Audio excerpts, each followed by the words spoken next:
You're listening to Mammalwatching with Charles Foley and John Hall. You can find other episodes at mammalwatching.com/podcast. Welcome to the Mammalwatching podcast with me, John Hall in New York. And me, Charles Foley in Minneapolis. John, I've seen you recently in Indonesia. How are you doing? I am okay, Charles, settling back into the New York state of mind. It's good to see you again. Feels like it's been ages, but it's only been about 2 weeks, right? Yes. How are you? Yes, I'm doing very well, thanks. Still sort of coming down from the high of the amazing trip that we did to Sulawesi. And we should point out that this is now a new season. This is actually season 4 of Mammalwatching. And for this podcast, we're going to do things slightly differently in that while we were in Sulawesi, we made various recordings of the trip participants and some of the activities. And so, John, you and I were going to talk about the trip and then weave in some of those recordings. And hopefully it works well. We will see. We always welcome feedback on this. Yeah, especially positive feedback. Naturally. No, we'll see what happens. But yeah, let's give it a shot. So as Charles just said, we were in Sulawesi together for just over 2 weeks on a trip that was organized and led and guided by Carlos Bocos, our friend, very good friend from Spain. And there was a group of, I suppose, sort of Premier League mammal watchers there, or certainly some of the keenest and most experienced mammal watchers. We had Professor Juliana Senawi from Malaysia with us as well, who was along to identify and help find bats. And I think it's fair to say the trip exceeded everyone's wildest dreams. What do you think, Charles? Yeah, no, it did. So Sulawesi was not my immediate choice for mammal watching. When I thought about it, there's so many other places that spring to mind. But the bottom line was very little mammal watching had been done there. Frankly, the only person who knew much about it was Carlos. And Carlos put together this great trip, great itinerary, where we were trying to go out and track down as many of the mammals as possible. So let's hear what Carlos had to say about the trip. So here we are with the main man, the master mammaler, Carlos Bocos, who is now finished what has been an absolutely superb trip. I joked in the trip that when I did the report, the headline's going to be, "I've seen the future and the future is Carlos." But it's not really a joke. It really is my future, at least. Carlos, can you tell us a bit about how this trip came about? So we could say it came a little bit out of nowhere because Sulawesi is not as maybe famous regarding big mammals like what can I say, Sumatra with all those cats, or Borneo with all that legendary stuff, or even West Papua with all these street kangaroos and echidnas and possums and cuscus and so on. But I found that Sulawesi, it's even more interesting and more faster than some of those places do the incredible amount of bats and rats that you can see in every place you visit. Yeah, I think that was what really triggered my interest into put together an itinerary festival for mammal lovers. And how long did it take you, in effect, to plan this? Because we would drive into the middle of nowhere and then take a road to nowhere and then walk to a cave to nowhere where your guides will have some fantastic bat species, etc. And the question in my mind was always, how the heck did you find these places? So how long did it really take you to become a sort of an expert on this island? Yes, years. All this started just before COVID in 2019. When my first serious night explorations and my very, very first interest in bats, it took me many visits, always stealing sleeping time from birding tours, and secondly organizing small trips to places, trying to learn more and more about this vast number of small mammals. So yeah, I would say at least 6 years, yeah. And as you have seen, still a lot to learn, but at least now we can safely say we have a pretty reasonable picture about the mammals of Sulawesi and what we can expect about mammal watching in Sulawesi. And it's extraordinary to me that the way you've run this tour, I mean, as Charles said, the amount of planning and knowledge and logistics is extraordinary for a mammal tour, but also your level of expertise in that, you know, you sent through a list of 98, 99 species before this trip started, and we were all laughing, going, oh, let's make it 100, not thinking there was a hope really of even getting half that, I think. And yet we've ended up with something like 80 species, and you knew where they were, you knew where to find them, and you could identify them just about all. We've had good views, but you know all these things from looking at them. And that kind of knowledge is extraordinary. You are running these trips like the birding to a birding standard. How did you learn to identify these things when there's so little information about them?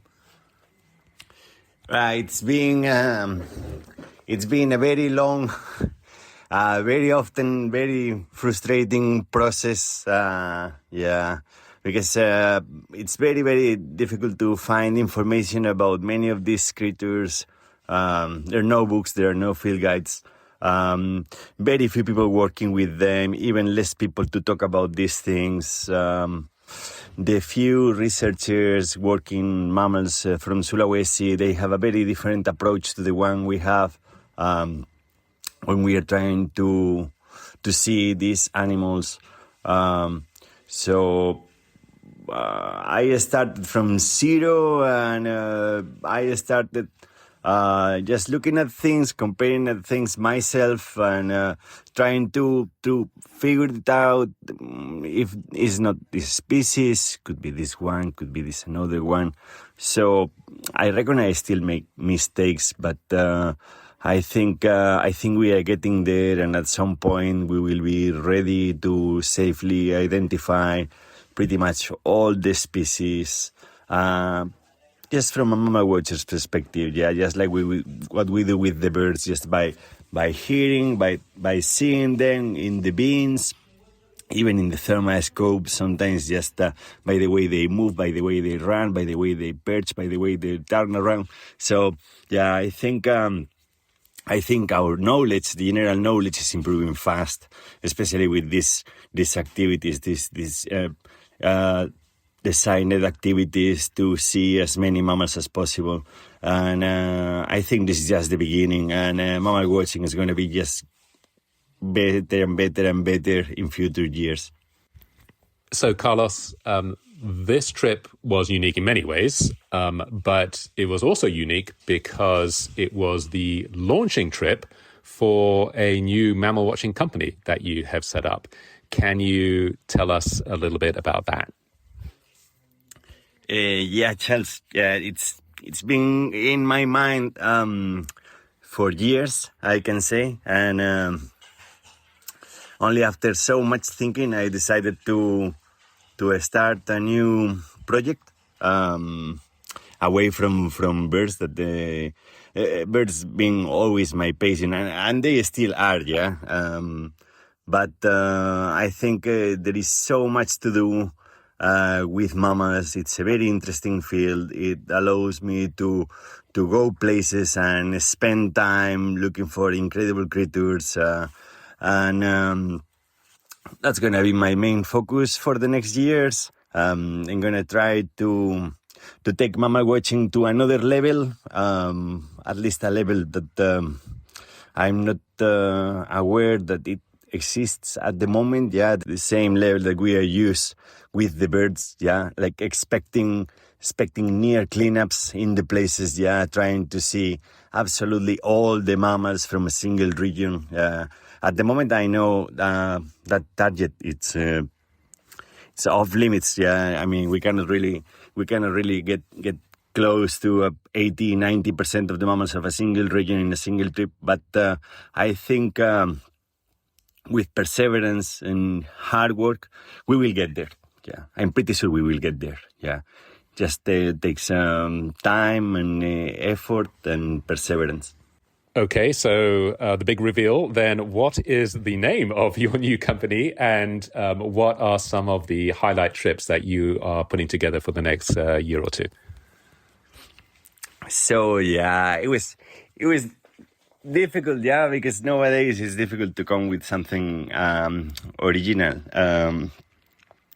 Yeah, I was tempted to choose something related to my friend's Jon website, but I decided to go with Mammalia, because I think it says everything about what I really want to, that is organized trips and trying to see absolutely all the mammals of the world.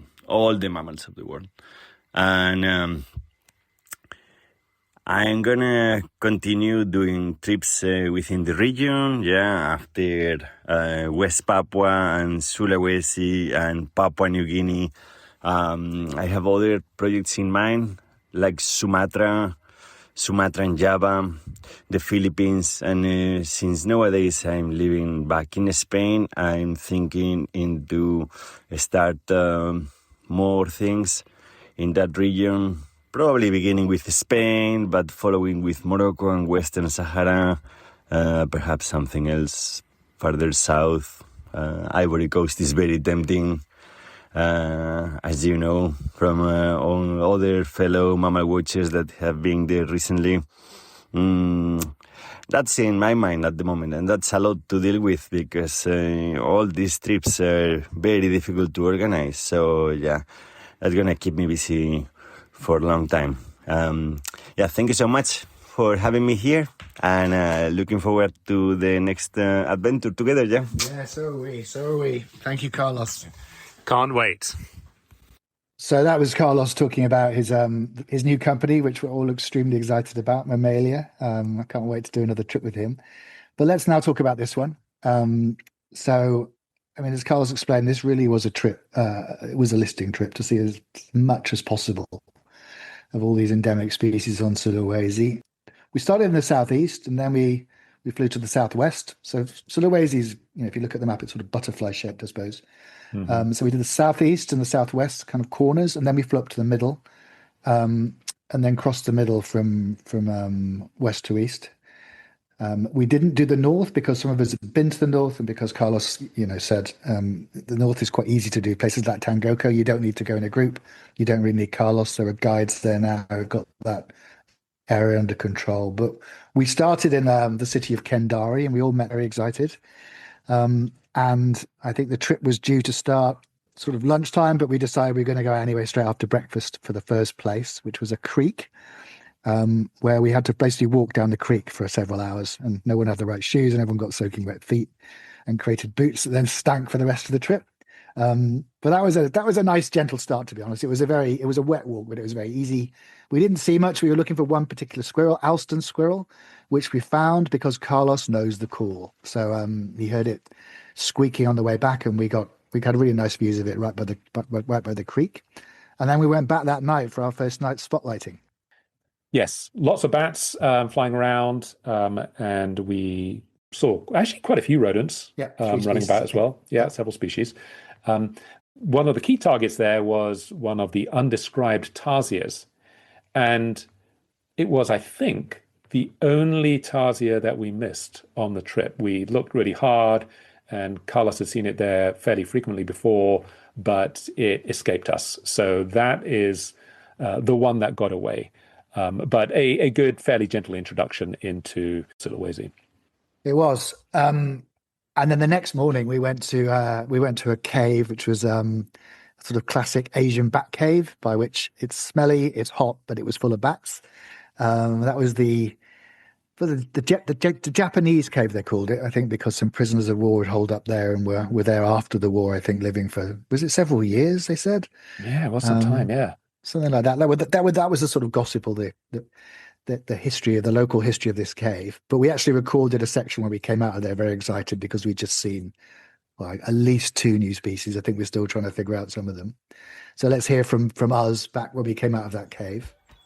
So second morning in Sulawesi, and we've just visited an excellent bat cave. The locals call it Japanese cave because apparently some Japanese soldiers holed up in there at the end of the war for several years.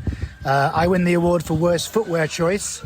I wore boots in the river yesterday, so they got so wet. So instead of putting on some other boots, I decided to wear flip-flops for the cave, which I had to take off because it was so slippery, and I was wading through about 5 centimetres of bat shit for the next half an hour, which wasn't pleasant. But the cave was full of bats. We saw some really good ones, a couple of endemic Hippocydruses, Hippocydrus boadii and pelagonensis, Rosetta amplexicaudatus, which were pooing and peeing on us very happily. We saw a Miniopterus that we may never know what it was, but probably something good.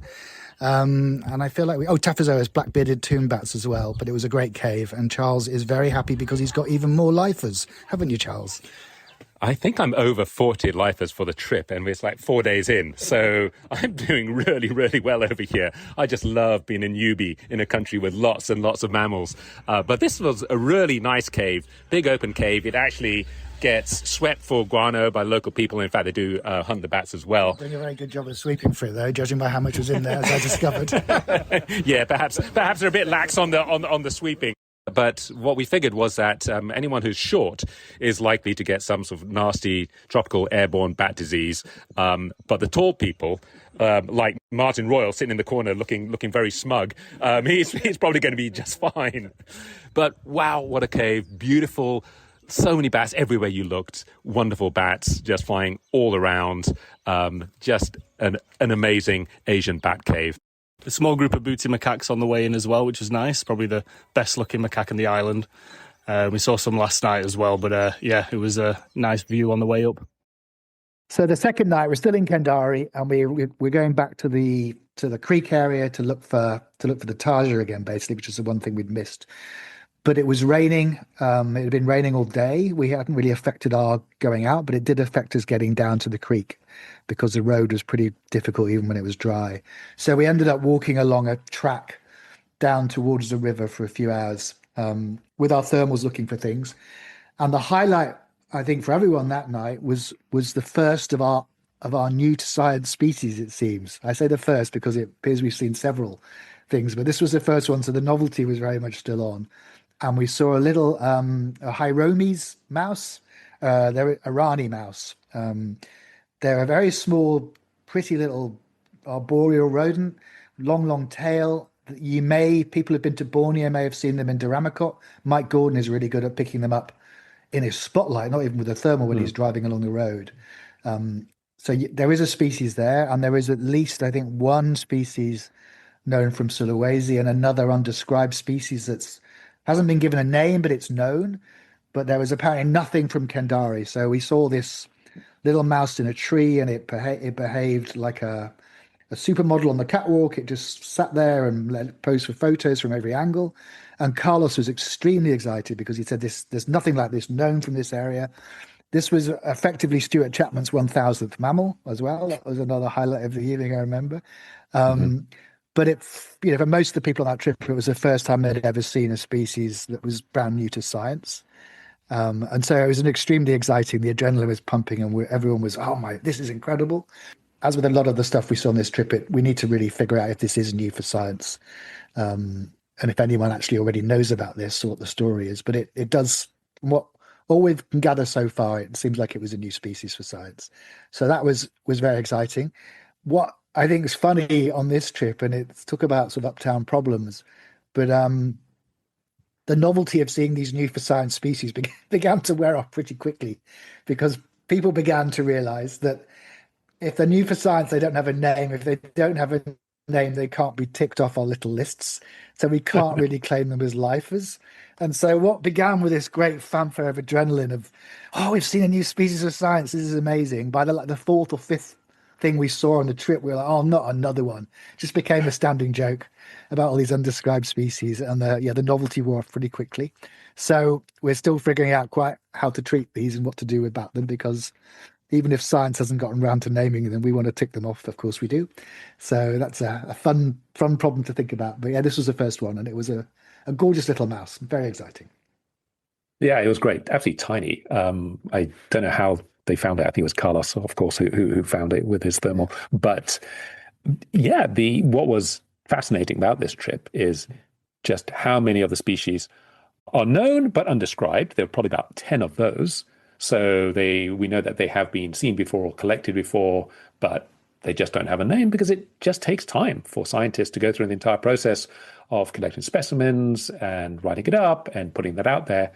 And then, yeah, what does one do with something that you are pretty certain is absolutely brand new?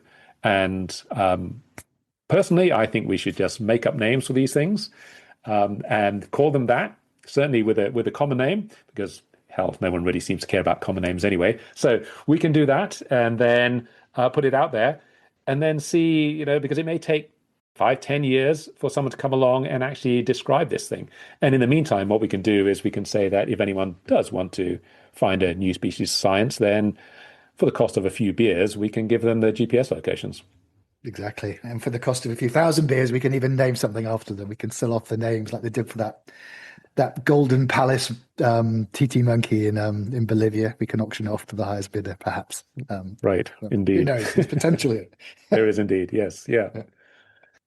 So from Kendari, we flew to Makassar, which is sort of the gateway to Sulawesi, and that was really interesting. So there's lots of big limestone hills in that area, and getting through the limestone is quite difficult. So there's normally only one or two roads, and we went to one of the close national parks, and the main road went straight through it. So we'd be walking up along the main road and there'd be huge numbers of trucks passing us, etc. It seemed like a really sort of bizarre place to be doing mammal watching. But what was great about there was this was a site where I was going to see my first ever tarsier. And it was pretty strange because we went and we stood as a group at this tarsier nest area where they would roost, where they would sort of come out. And in the background, well, not so much even in the background, only about sort of 30 meters away, there was someone blasting out some disco music, right? And it was a deafening disco music. So we were standing there waiting for this supreme moment of seeing my first tarsier with grease and all sorts of others, songs being played in the background. It was very weird. But anyway, tarsier comes out, see it. Fantastic animals, like the little bush baby type animals, huge eyes. And so, yeah, great sighting. It was a great sighting, but just a horrible listening because we were trying to sort of hear this thing and play the call. But as you say, it was drowned out by disco music, by the constant roar of traffic sort of 20 meters away, by trucks blasting out kind of musical air horns. Right. But the tarsier, as you say, great animal. Great. Yes. Really lovely to see that. Yeah. Yes. And I guess mammal watching is not always done in the most pristine conditions. This proved it. Not at all. Especially earlier in the day, we've been along the same road looking at those mole macaques, right? Which were just feeding on trash at the side of the road. Again, not very appealing, even if it was a very nice looking primate. Right, and Stuart Chapman officially called that his 1,000th species, given that the previous mouse was unknown to science. So he fudged the numbers a little bit, and got a nice photo of him pointing at the macaques with his 1,000 species little note. So yeah, that was the sort of lowlands around Makassar. But the next day was a day that Carlos had been talking up. He was very excited about it. We were going up a mountain called Lomba Batang. Carlos had been up there, I think, a month or two earlier on a birding trip with a British birder called Jonathan Newman, and they'd gone up pre-dawn and they'd seen a lot of stuff in the couple of hours before it got light, a lot of mammals before they started looking for the birds they were looking for up there. So we went up there. It was it wasn't too bad a hike, was it? It was it was pretty steep, but it only took about an hour to get from the little village where we left the cars up to the forest area where we were going to start looking, and we got there at dusk. And it really was a superb area with stuff all over the place. Mm-hmm. We started off with that Lomba Batang tarsier. Is that one described? That's an undescribed one, right? But it's a known undescribed one, if I remember. I believe so. Correct. Yeah. Got that almost straight away. Loads of dwarf cuscuses. Some nice bats, including several swift fruit bats. This massive rat called Lenomi's rat, Lenomi's mare, I think, a huge chonk of a grey rat, really, really pretty, Yeah. but massive, the size of a cat almost, it felt like. Yeah. Several of those, other like rats all over the place. We just couldn't keep up sometimes, and we'd be looking at one thing and someone else would call something else out on the other tree, and we thought everyone would get distracted. So we left a lot of stuff unidentified. But one of the highlights of that night, other than all these rodents, was, drum roll, a bird. It was a bird. So we saw a Sulawesi woodcock, which normally would have meant nothing to me, but I was in the car with Carlos and János Oláh, and they're both birders as well as mammal watchers. And they were talking about some of the birds that János wanted to see. And the Sulawesi woodcock it's the holy grail of birds in Sulawesi. The only bird in Sulawesi that Carlos had never seen, and he's been to Sulawesi many times, a bird that's never been photographed on a handheld camera, a bird that basically was collected 100 or so years ago and has sort of disappeared. There's known a few birders claim to have seen it, but no one's ever got photographs. And there were a couple of images on camera traps fairly recently from Tangoko, but that's it. So they were talking about this, and I just had it in the back of my mind. And I don't know much about birds, but I do know what a woodcock looks like. So I was armed with all the information I needed. We've been going a couple of hours, and there was a heat blob in the thermal scope. I kind of haven't started looking. I was at the front, I think, and I looked at it and I'm going, that's a strange looking rat. It's a squirrel. That's a cuscus. And then I saw this long kind of cartoon beak attached to it. And I think I said, it's a fucking woodcock. And János, who's right behind me, was, what? And then the adrenaline sort of took over, but János and Carlos especially, they were beside themselves. So they got some really good photos of this, and they were so excited. And it's infectious, even if I didn't care so much about seeing a woodcock, just to be with those two and they're kind of shaking with excitement and looking at the thing. That was a really, really fun sighting. And here is János Oláh talking about the woodcock. So we're sitting next to János Oláh, one of the participants on the trip. You'll know János from his A-list mammal tours with Thaka tours through Romania in particular. But János is one of those top birders who's now seen the mammal light and has come on a mammal tour. And it's hurting every fibre of his DNA at times. But mammal tour or not, we did see a particularly good bird at Lompo Batang, didn't we, János? Yes, it's you probably remember me shouting out that the holy grail of Sulawesi we managed to see out of the blue. I mean, we just looking for rats and interesting bats, and then suddenly there it is, a Sulawesi woodcock sitting up on a mossy tree 10 meter high. And I remember we were just chatting with Carlos before the tour, because I'm particularly keen on shorebirds. So I was asking him the chances of that, and he said, he's been living here for 2 years and he has never seen it and nobody ever photographed it.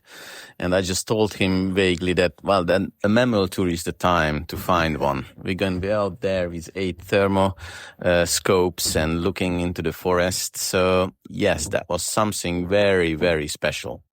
And if I recall, so it's only been seen by about 3 or 4 birders in the past, and it had never been photographed other than by a camera trap before. Is that correct? That is correct. There are a few birders, probably a handful of records in the last 20 years. People flushed it or claimed to see it in the central part of Sulawesi.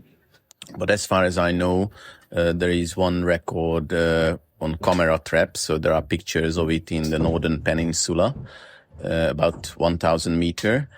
But there were no records as far southwest on Sulawesi, on the Lombo Patang Massif. So it was quite an experience to be able to see and also to photograph it. And the whole mammal group could see it well, and we could all photograph it. So we became the first mammal watchers and birders to see and photograph this bird in the wild. And may I just say, for the record, a mammal watcher found it. Yes, definitely. It's very good. It's very good. Will you come on more mammal watching tours now? Of course. I mean, it's not only the woodcock, but yes, definitely, it's a different game from birds. You're out at night, which is great. You turn nocturnal, semi-nocturnal. It's great fun. Yeah. And I have to admit, John, when I looked at the woodcock, because I had not sort of heard your conversation in the car before, and when I looked at the woodcock and János saying, "This is the Holy Grail, I was thinking, really? That's your Holy Grail? You birders really need to get out a bit more. But anyway, we'll keep that between the two of us. Yes, but Lompobatan, I recommend it. I really liked it. High altitude. It's a very mossy forest. It's just got a very good vibe to it. And the mayor's giant rat, fantastic beast. It's the size of a football and just a magnificent animal. So well worth going up there to look for it.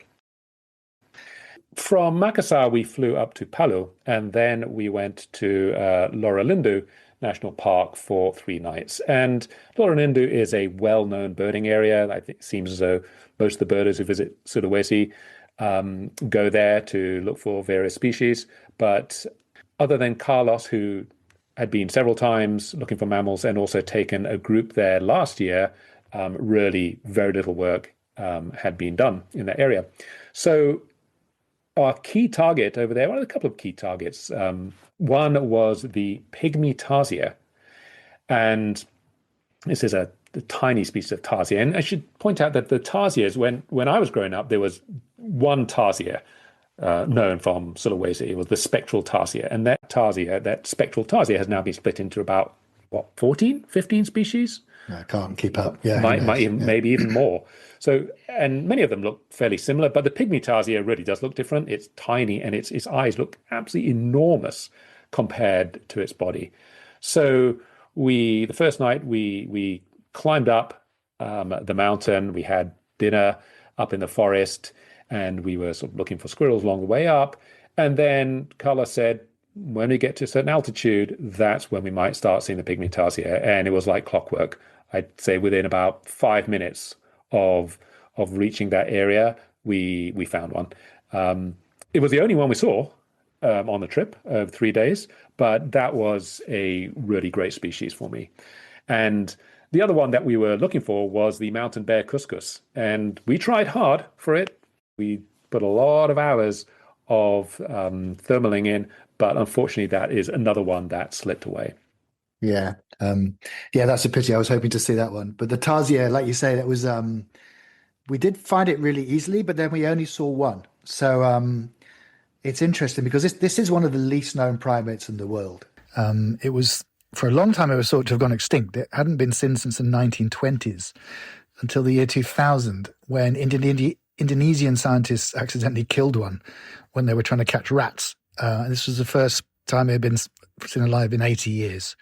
So researchers led by Sharon Gursky went up to Lorolindu in 2008, and they caught some with nets and started collaring them. But that was the first time they'd been seen for a long, long time, and they've really seldom been seen since then, as I understand it. Until Carlos found it last year with a group and saw one. And he was sort of wondering, maybe they're quite common. We'll be up there for longer this time. We'll have more time to look. But we saw our pygmy tarsier pretty fast, but then we didn't see another one, and we were wandering around for a few more hours. So interesting, just how rare they are, or how specific they are to the altitude. But yeah, there's a lot of good stuff up there. We saw striped-faced fruit bats as well. Mm-hmm. One of the absolute highlights of the trip. One of the most beautiful bats in the world. I should say at this point, I was kind of miserable because my camera had broken. The lens on my camera snapped off at the mounting. So I was partly delighted that I didn't have to carry it anymore, because even after the first few days, my back was in agony from lugging this camera, the lens and the flash up and down these mountains. But it was a tragedy when I was seeing things like striped-faced fruit bats not to be able to get my own pictures. But I don't know if you remember probably the last podcast, we're talking about when I was in Borneo in the summer and how my binoculars fell off the back of the truck we were in, and I blamed it on stopping to look at a bird.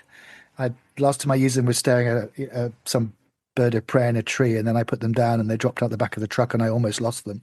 And this time, one of the last photographs I took with my camera was the Sulawesi woodcock. So I'm beginning to see a pattern here. I really do think that birds and I are not meant ever to clap eyes on each other. If it happens again for a third time, I know it's true. I think I can confirm that you and birds were not made for each other, John. Let me just put that out there. And the other species that we were sort of hoping that we might find on Sulawesi is the extremely rare mountain anoa, which is a small species of cattle. And it's heavily hunted across the island. But what was interesting is that at Loralindo, at the park headquarters over there, they did actually have 4 individuals in captivity, sort of at the visitor center. I'm assuming these were confiscated from poachers. So they are around, but extremely difficult to see in the wild, and we probably didn't even come close. But what was interesting to me is just how small these things were. I mean, they were goat size, right? I was expecting something the size of a large cow, and it was more sort of billy goat size. So hopefully one day Carlos can find a decent site for those, but I suspect it's getting harder and harder all the time. Yeah, I was reading something on Facebook yesterday that someone had to see them in the zoo, and the zoo was claiming they're extinct in the wild.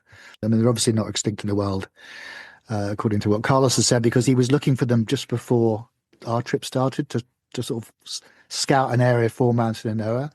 And I think he said he walked 50 kilometers. And when he got to in 2 days, and then he was told if he'd walked another 30, he'd be in the place where there was still Mountain Anoas. At this point, he had to come back. So they're around, but they're really being hammered, I think, and just surviving in places where there aren't people. But yeah, they're small and they're absolutely adorable. They were so sweet, and to see them up close, and they're really an animal I'd love to see in the wild now. It's such a shame what's happened to them. Yeah, indeed.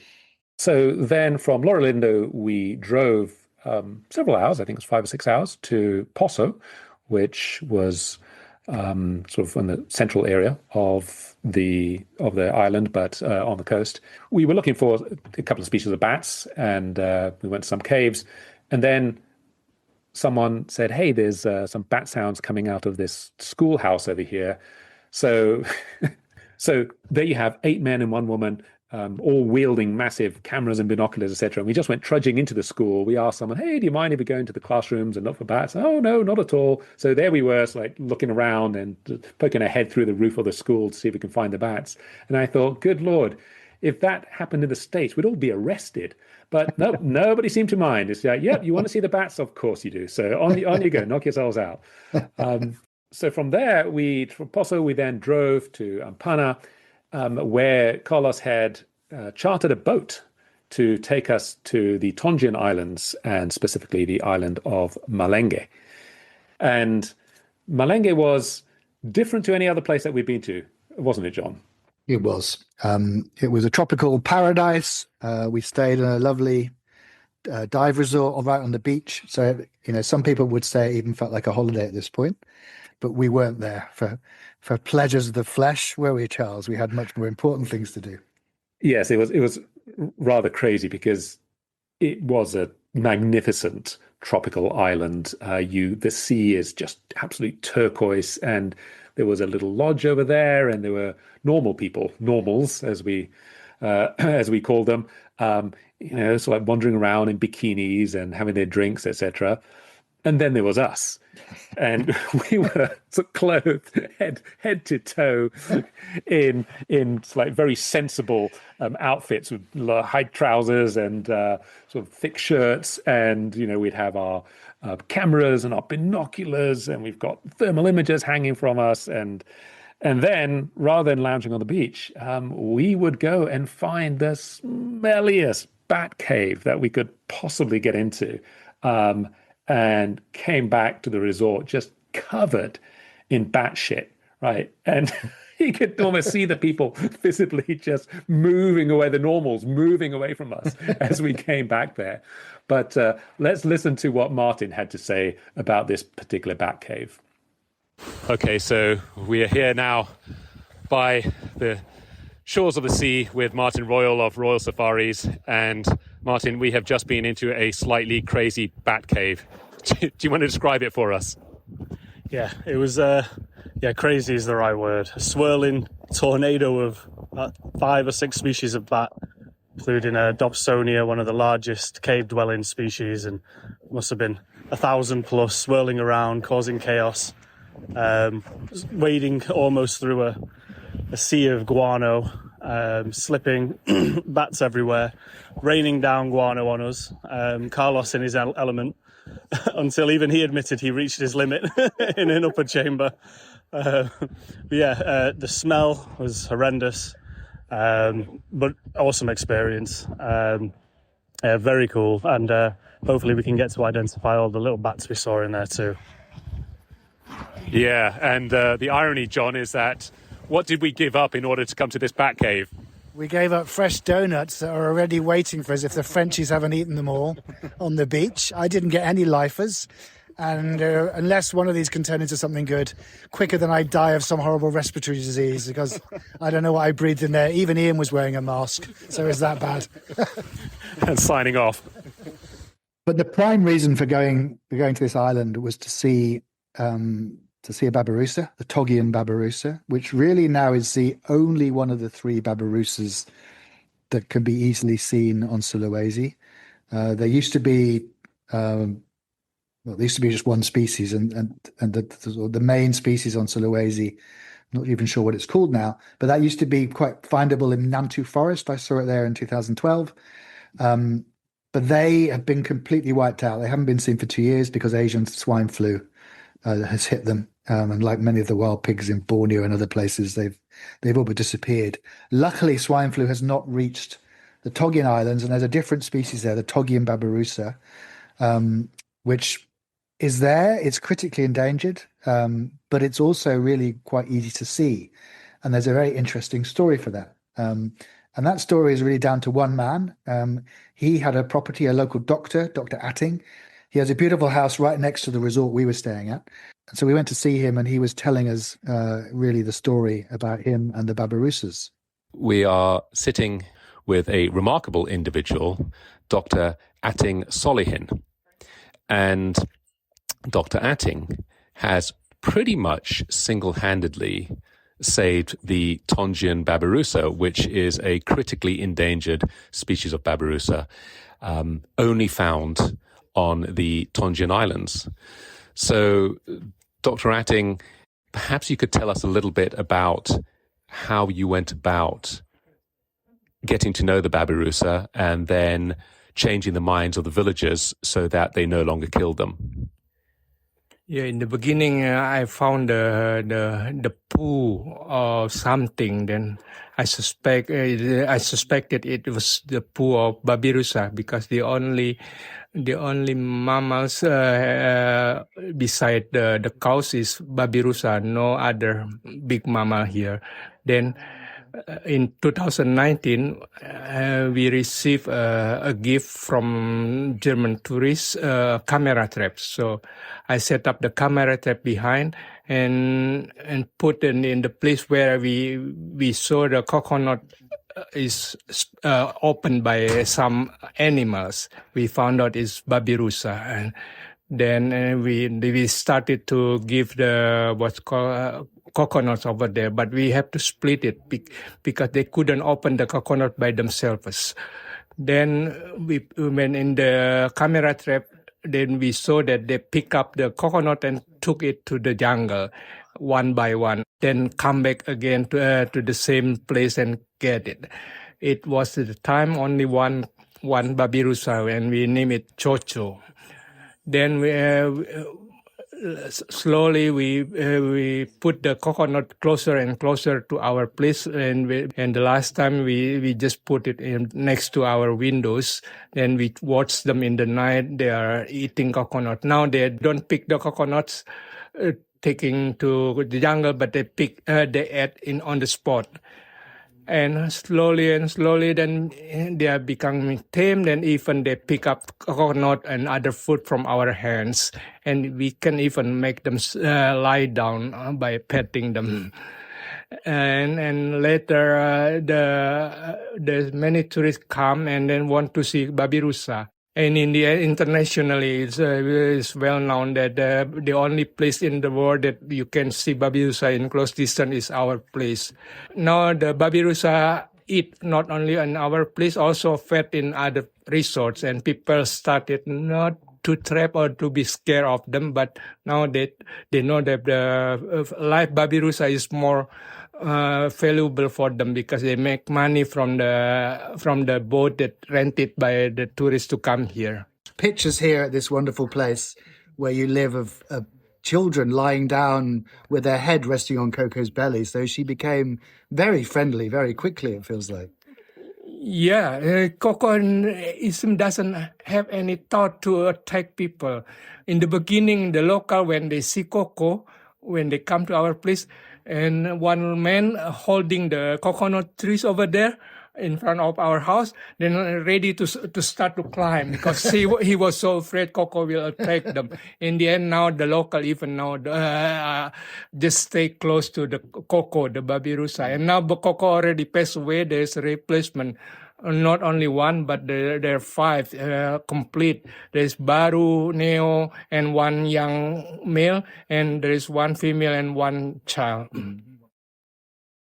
To me, what was fascinating was just the story of how this had developed, because on the island, you've got 2 main villages. One's a Christian village, and the other is the Muslim village. And the Christians, of course, they eat pork, and so they hunt the animal. But the area where we were is the Muslim area, and they were not hunting the animal, but they were killing it because they were crop raiders, because they would come in to their farms and eat their crops.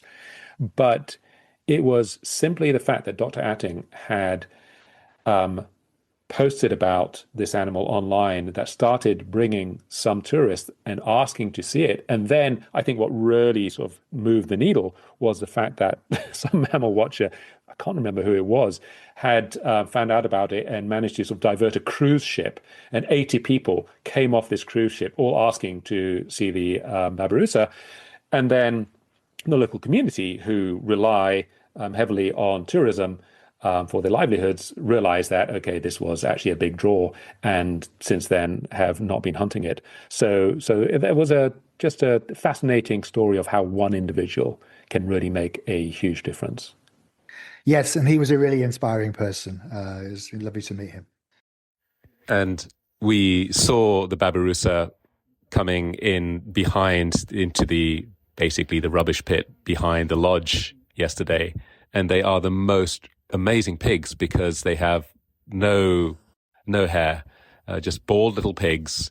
And the first one we saw was actually a piglet. And several of us thought, my goodness, these pigs are absolute miniatures. And then the mother came out, and then eventually a male came out with the most extraordinary teeth that come out. They're big pointed teeth that curve outwards from the top of the lip up towards the skull. So they are absolutely astonishing creatures. And the Babirusa was one of, I think, everyone's highlights to see this fantastic pig, surely one of the world's best pigs. But it was a particular highlight for Stuart Chapman, who has a really, I think, a very sweet reason as to why it meant so much to him. Here's Stuart. This goes back to my childhood, actually. When I was, I think, about 7 years old, I started collecting these ladybird books of mammals of the world. And there was one edition that was the Mammals of Asia, and that became my favorite. I mean, partly because it had pictures of pandas and tigers, orangutans in it. And I forgot all about it. And about, I guess, late last year, I was going through the attic in my mother's house, and I found it. And I looked through all the pages, and I had seen almost everything. I went through and I thought, yes, I've seen golden cat, I've seen clouded leopard, went through. And the last 2 pages on the end, which I hadn't seen, were Togean Babirusa and Anoa. So when I saw it, it was like, yes, now I have another quest to add to my quest list, which is I now need to see the final animal in that book to be true to my 7-year-old self and say I went out there and I saw all those animals that I dreamt of as a child. So that came flooding back when I saw it. It was like full circle. And what's funny is that Stuart has spent his whole career working in Asian wildlife conservation. So perhaps that book at 7 years old really set the course for the rest of your life. Yeah, be careful what you read when you're a child. That's all I can say. By now, we were heading towards our final stop of the trip. We'd already seen probably about 70 species so far, even though a number of them hadn't got names yet. And our final stop was the island of Malenge. And we took a private speedboat over there. And we had, I think, was it 2? We had basically 3 nights set aside to finish the trip. All sorts of bats to look for, but there was also a Malenge couscous that we were very keen to see that Carlos said would be quite difficult, and a couple more rats. Oh, and a tarsier, right? So yeah, there was a bunch of stuff still to find. And we started off with a visit to a bat cave, another bat cave, didn't we, Charles? Yeah, this was an amazing experience. I've been in a fair number of bat caves before, but nothing like this.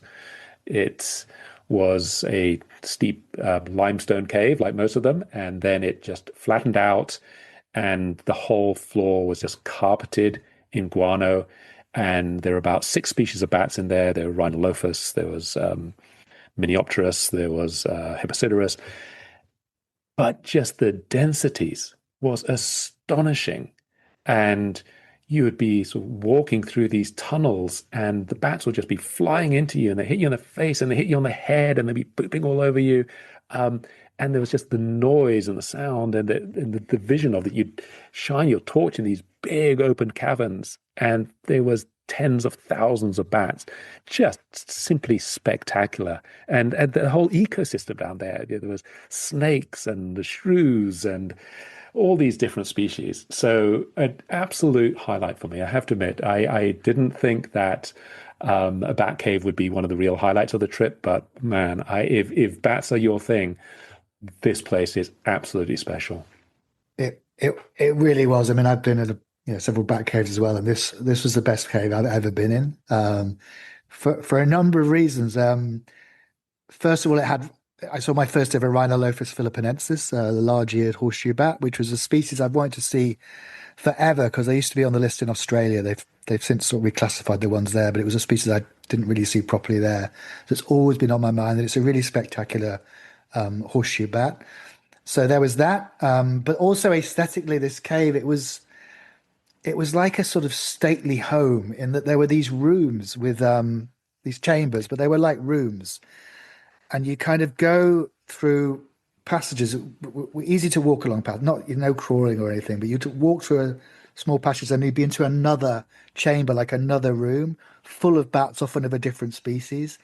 And they were swarming around, and some people were being sensible and trying to wear masks and have their face covered, but Carlos and me, we just kind of stood there laughing, looking up at the bats and getting peed and pooped on, and just delighting in this avalanche of bats. It really was incredible. There was a massive monitor lizard down there it was like a dragon from Game of Thrones. It was just sort of scuttling around, just snatching bats off the wall and gulping them down. It was, what a cave that was.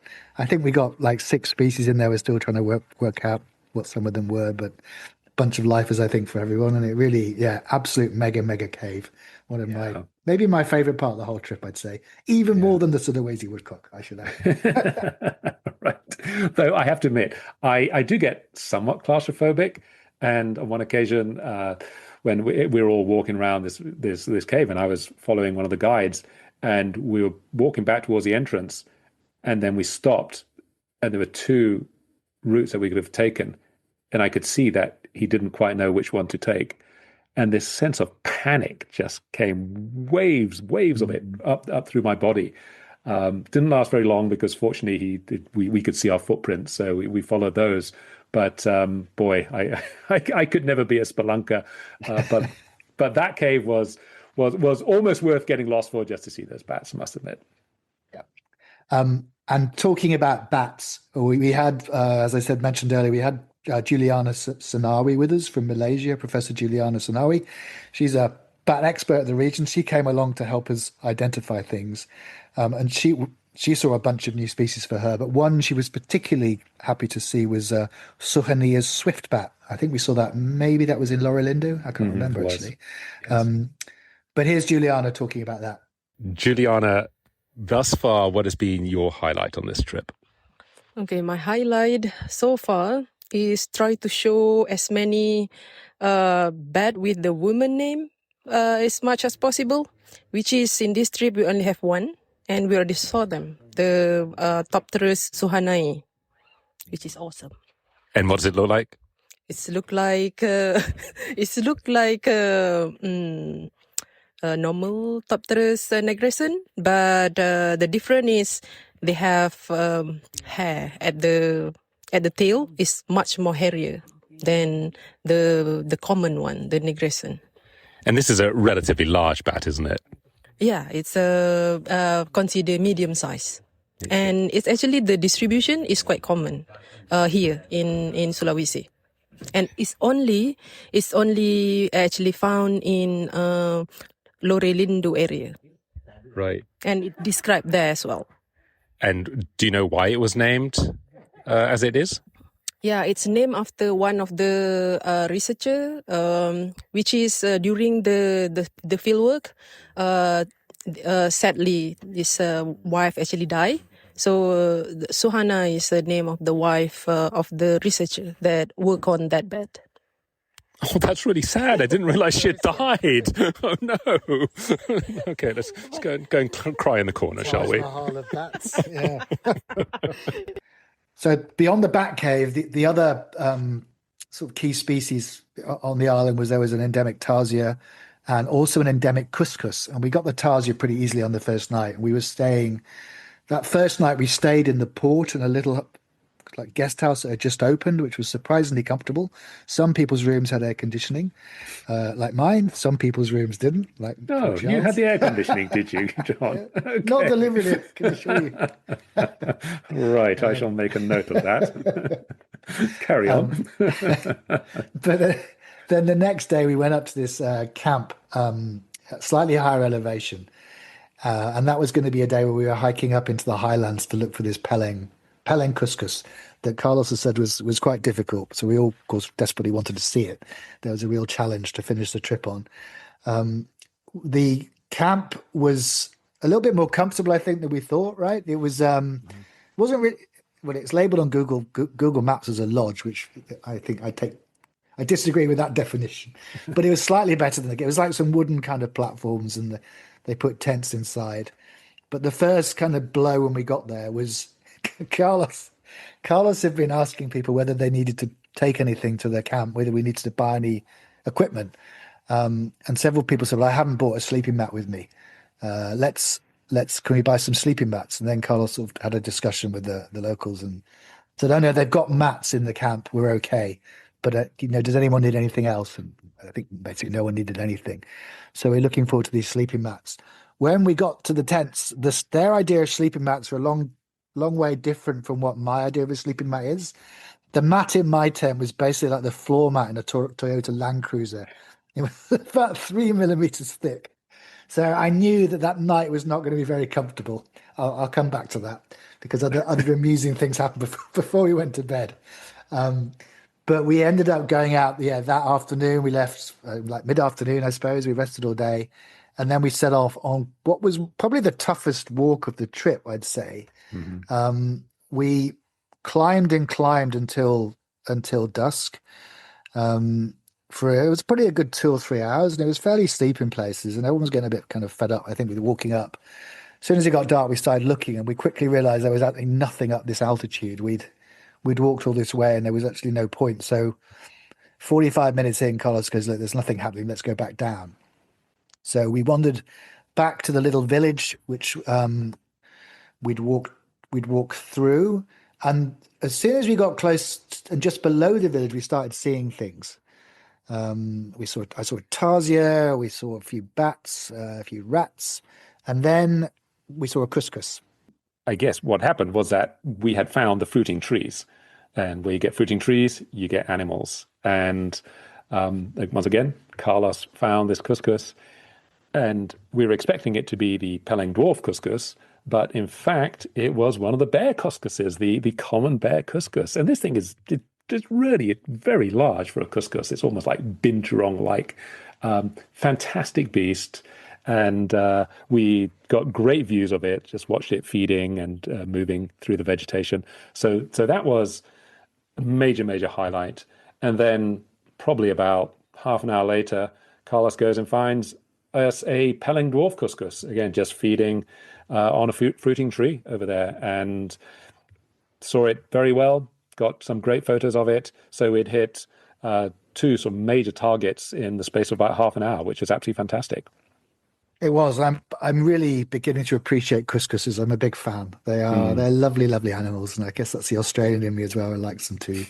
But yeah, that was a great finish. But it was a tough hike, and it was a tough hike back. It was one of those, let's take a shortcut back to camp, which probably wasn't a shortcut, and it was certainly a more uncomfortable cut. So we were stumbling down slopes and falling. I think most people fell over once, and we were kind of hacking our way through rattan, and got back to camp about midnight. We'd been out since, I think, 3 o'clock. Everyone was exhausted. Everyone was thirsty. They'd managed somehow to bring beer with them to camp. I don't know when we'd bought this beer, but it had come with us quite a long way. Mm-hmm. So there were 6 bottles of warm beer sitting there, which no one at this stage wanted. But all the water had disappeared. We'd left bottles and bottles of water, and it had all gone. A bunch of rice had been cooked, which no one wanted. So perhaps it had all gone on. I don't know what happened to the water. That was a mystery. So people were dispatched on motorbikes to go back to town to find water. And then I thought, I'll have a coffee. And we must have left about 30 packets of that awful, it is awful, that 3-in-1 coffee that they get in Sulawesi, which is, I think 3-in-1, it's 1 part of coffee to 3 parts sugar. Right. It's sort of instant latte, but it's just like treacle, but it was all there was. And I wanted a cup of that. All that had disappeared as well.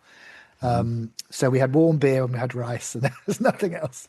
Right, and we'd left a whole bunch of bread with peanut butter, and all the thread had been taken. So I don't know what happened in camp when we were away.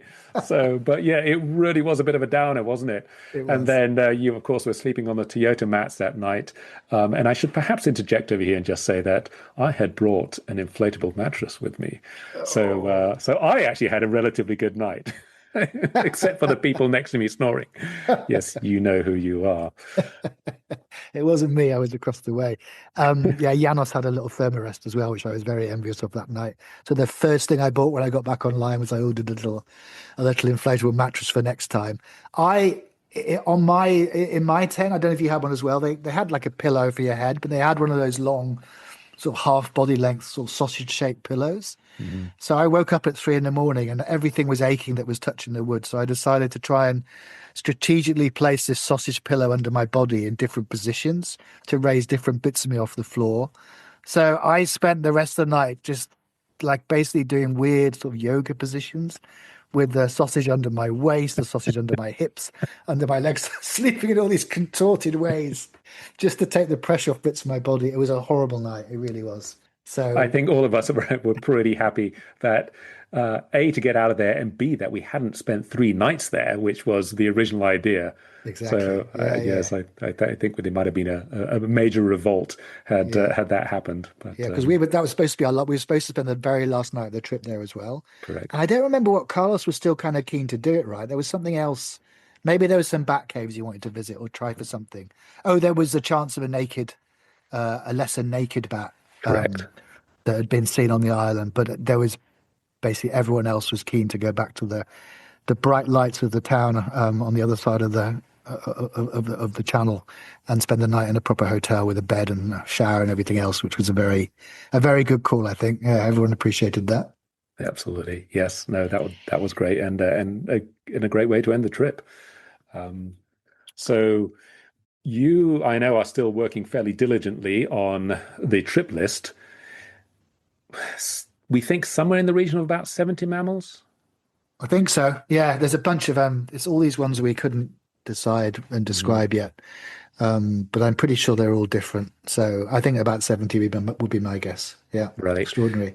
And I should mention that on the pre-trip, János and I, we went first of all to see the Sulawesi striped rabbit, and we will discuss that in the next episode.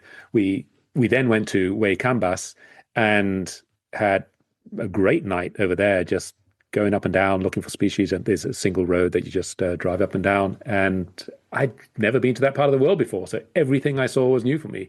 And so I ended up with a species list probably of about 105 new lifers for me, which is astonishing.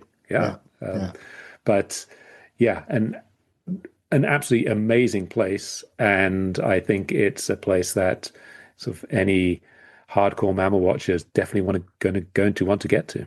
Yeah, indeed. I ended up with probably about 50 lifers in Sulawesi alone, over 60 for the trip. So that's a whole year for me, a whole year of my budget in 3 weeks basically. So incredible.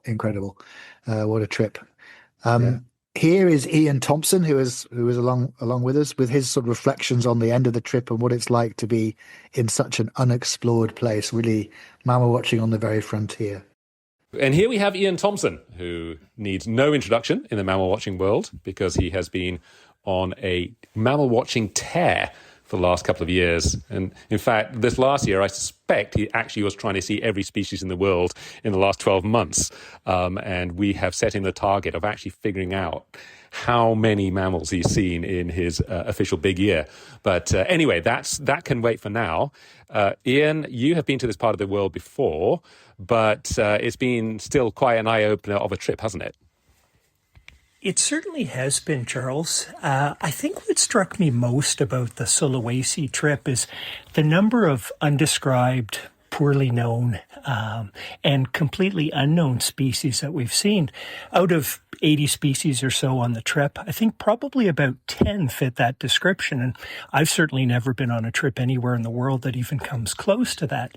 And I think it's that sense of novelty, that wondrous sense that something new could lurk around any corner, that is one of the really fascinating things about Sulawesi, and makes it a great destination for wildlife enthusiasts, one that I think sets the bar pretty high for future trips.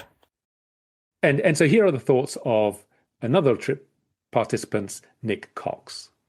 Nick is a former WWF employee, and he lives in Thailand. And Nick only got into real mammal watching in about 2016, so relatively new to the game. Nick, this has been a very hardcore mammal watching trip. What have been your thoughts about it? Well, I mean, first of all, apart from rubbing shoulders with the world's elite mammal watchers, mammal watching royalty, we could say, which is quite a humbling and eye-opening experience. I must confess that up until relatively recently, last few years or so, I was largely unaware of many of the weird and wonderful creatures in this part of the world, even though I've lived in Asia for 25 years. And previously wasn't really a hardcore mammal watcher. But yeah, some of the species here, it sounded to me like a Mediterranean salad, and even though we didn't see the mountain bear cuscus, we did see 3 species amongst the many weird and wonderful creatures that we've seen on this trip, which has definitely been the longest trip, probably the sweatiest, but not the most uncomfortable, and a lot of fun, incredibly diverse. And I think I was already on the way to becoming hooked on mammal watching.